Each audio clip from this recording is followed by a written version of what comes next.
السلام علیکم۔ ویڈیو دیکھنے سے پہلے سبسکرائب شیئر کریں اور بیل آئیکن کلک کرنا مت بھولیں۔ السلام علیکم یا رسول اللہ علی علیکہ و اصحابکہ یا نور اللہ صلی اللہ تعالیٰ علیہ وسلم۔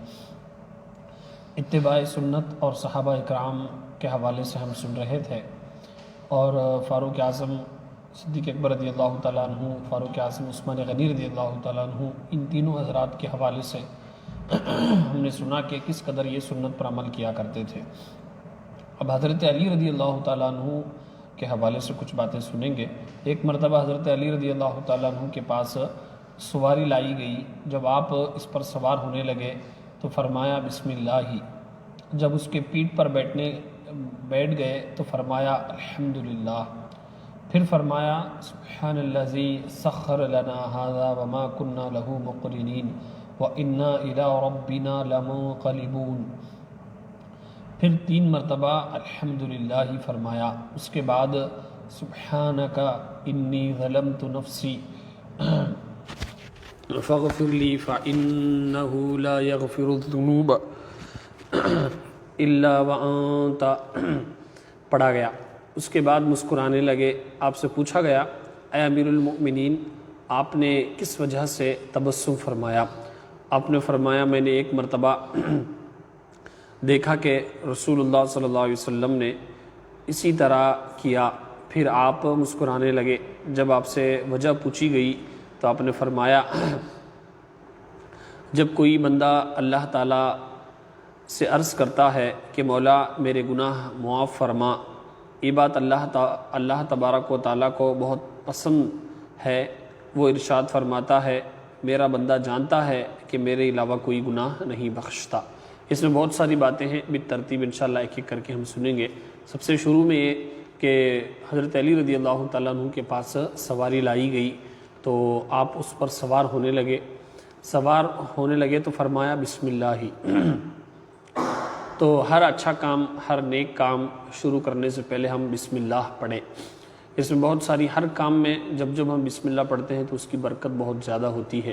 تو خاص کر اگر آپ آج کے دور میں اگر بائک چلا رہے ہیں یا پھر کار میں بیٹھ رہے ہیں، بس میں، ٹرین میں، کہیں پر بھی اگر آپ سفر کر رہے ہیں، پرسنل وہیکل میں ہو یا پھر پبلک یا پرائیویٹ وہیکل میں ہو، تو اس میں آپ جو ہے شروع میں بسم اللہ پڑھیں۔ اور آگے اس کی دعا بھی بتائی گئی ہے سفر کی، وہ بھی انشاءاللہ اس کی برکت کیا ہے، اس کی فضیلت کیا ہے، وہ بھی سنیں گے آج، کیونکہ بسم اللہ ہی پر انشاءاللہ کلام کر لیں گے۔ اور اس کے بعد اس کے پیٹھ پر جب بیٹھ گئے تو الحمدللہ کہا۔ تو یہ بسم اللہ الرحمن الرحیم کی کئی فضیلتیں ہیں۔ حدیث میں فرمایا گیا کہ جو کام بغیر بسم اللہ کے شروع کیا جاتا ہے تو وہ ناقص اور ادھورا رہتا ہے۔ تو آج جتنے بھی ہم یہ شکایتیں کرتے ہیں کہ کون سا بھی کام نہیں ہو رہا حضرت، ہمارا ٹھہر جا رہا حضرت، کام کیا کام کرے تو بھی مکمل نہیں ہو رہا، تو دیکھ لیں کہیں نہ کہیں آپ نے شاید بسم اللہ کو نظر انداز کر دیا یا پھر اس کی برکت سے آپ محروم ہو گئے۔ تو بسم اللہ الرحمن الرحیم یہ پڑھیں آپ۔ گھر میں بھی اگر آپ کوئی چیز رکھ رہے ہیں، پیسے رکھ رہے ہیں، کوئی چیز رکھ رہے ہیں تو بسم اللہ بول کر رکھیں آپ، کیونکہ کبھی کبھار گھروں میں جو ہے جنات وغیرہ ہوتے ہیں، تو آپ کہیں پر گھر میں پیسے رکھیں تو وہ جنات پیسے لے لیتے ہیں یا کوئی چیز لے لیتے ہیں۔ اب گھر میں ہوتا یہ کہ رہتے 2-4 لوگ تو انہی پر شک آتا، تو آپس میں لڑائی جھگڑا ہوتا، گھر میں ابھی کون ہے، تمہیں نہیں تو کون ہے، تمہیں لیے رہتے۔ اب وہ شیطان ابھی ذرا ڈاؤٹ آیا تھا، معلوم انہیں لیے رہتی کہ تو پیسے نہیں لیا رہتا، پیسے کہ تو معلوم۔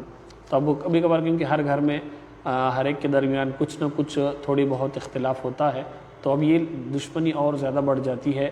تو شیاطین جنات جو ہے اس طریقے سے کام کرتے ہیں، اسی لیے بسم اللہ پڑھ کر اگر آپ رکھیں گے تو وہ شیطان جنات جو ہے ان چیزوں کو نہیں چھو سکتے۔ ایک تو یہ اسی طریقے سے کھانا کھانے سے پہلے بھی اللہ کا نام لیا جائے، اس کی بھی بہت زیادہ برکتیں ہیں، پوری دعائیں بھی ہیں، نہیں تو کم سے کم بسم اللہ الرحمن الرحیم پڑھیں گے تو اور زیادہ اس کی برکتیں ہیں۔ اور خاص کر وضو کرنے کے حوالے سے فرمایا گیا کہ جو بغیر بسم اللہ کے وضو کرتا ہے بندہ، تو جہاں جہاں وہ وضو کا پانی لگتا ہے اتنے حصے کے گناہ اللہ تبارک و تعالیٰ معاف کر دیتا۔ لیکن اگر بسم اللہ پڑھ کر، بسم اللہ الرحمن الرحیم پڑھ کر جب بندہ وضو کرتا ہے تو صرف اس حصے کے نہیں بلکہ پورے بدن کے گناہ اللہ تبارک و تعالیٰ معاف کر دیتا ہے۔ تو اسی لیے بسم اللہ الرحمن الرحیم پڑھیں آپ۔ بچوں کو بھی سکھائیں، آپ خود بھی کھانا کھاتے وقت بلند آواز سے پڑھیں تاکہ آس پاس کے لوگوں کو یہ باتیں سمجھ میں آ جائیں۔ اسی طریقے سے کھانا کھاتے وقت، کپڑے پہنتے وقت، دروازہ کھولتے وقت، دکان کھولتے وقت، گھر کو تالا ڈالتے وقت، کہیں جاتے وقت، ہر اچھے کام کے شروع میں آپ بسم اللہ الرحمن الرحیم پڑھیں، اس کی بہت زیادہ برکتیں ہیں۔ اب آپ دیکھیں یہ بظاہر چھوٹی چھوٹی سنتیں ہیں۔ حضرت علی رضی اللہ تعالیٰ عنہ یہ کوئی معمولی شخصیت نہیں ہے، یہ آقا کریم علیہ السلام کے داماد بھی ہیں اور وہ صحابی ہیں جن کو دنیا ہی میں جنت کی بشارت ملی، وہ صحابی ہیں جن کو میرے آقا علیہ السلام نے یہ کہا کہ علی میرا بھائی ہے، یہ وہ صحابی ہے جن کے بارے میں میرے آقا علیہ السلام نے فرمایا کہ علی میں علم کا شہر ہوں، علی اس کا دروازہ ہے۔ اس کے باوجود بھی عمل کے حوالے سے دیکھیں آپ کہ حضرت علی رضی اللہ تعالیٰ عنہ کے پاس سواری لائی گئی، جب آپ اس پر سوار ہونے لگے تو فرمایا بسم اللہ۔ یعنی یہ چھوٹی چھوٹی نیکیاں ہیں۔ آج کبھی کبھار ہمارے چہرے پر داڑھی آ گئی، ہم 5 وقت کی نماز پڑھتے ہیں، تو جو وہ سنتیں جو مستحب کے درجے پر ہوتی ہیں تو ان سنتوں کا ہم نیگلیکٹ کرتے ہیں، عالوہ فرض تو کرو نا میں۔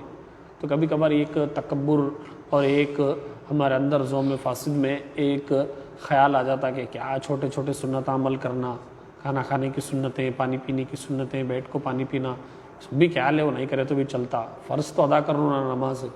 تو یہ خیال آ جاتا۔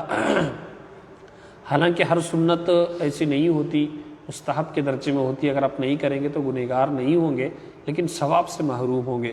اسی لیے یہ سب چیزیں بظاہر چھوٹے چھوٹے ہیں لیکن عظمت کے اعتبار سے، برکت کے اعتبار سے، ثواب کے اعتبار سے، فائدے کے اعتبار سے بہت بڑے بڑے ہیں۔ اسی لیے بسم اللہ الرحمن الرحیم آپ پڑھیں اور اس کی بہت ساری برکتیں ہیں، پھر کبھی انشاءاللہ عرض کریں گے۔